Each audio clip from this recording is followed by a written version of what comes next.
Les plus grandes économies d'Asie. Mercredi 14 février avait lieu le premier tour de l'élection présidentielle en Indonésie, à laquelle l'actuel ministre de la Défense Prabowo Subianto était donné grand favori.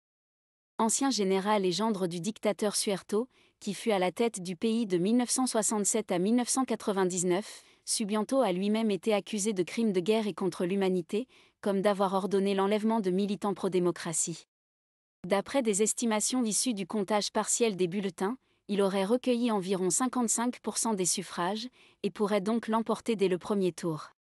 Subianto et son parti de droite populiste Gerindra, ou parti du mouvement de la Grande Indonésie, pourraient ainsi diriger la troisième plus grande démocratie du monde à partir d'octobre. Comme le montre notre infographie, basée sur les dernières estimations du Fonds monétaire international, l'Indonésie, pays de près de 279 millions d'habitants, est aujourd'hui la cinquième plus importante économie d'Asie, avec un PIB prévu à 1540 milliards de dollars US en 2024.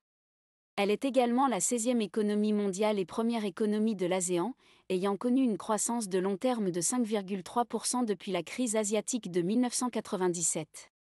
D'après la Banque mondiale, qui classe l'Indonésie dans la catégorie des prix, pays à revenus intermédiaires, tranche supérieure, le PIB par habitant du pays a également été multiplié par 6 entre 2000 et 2022.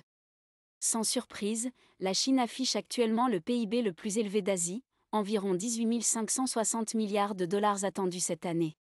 Elle est également la deuxième plus importante économie au monde, derrière les États-Unis, 27 970 milliards de dollars prévus en 2024, alors qu'elle n'était que sixième en 2004.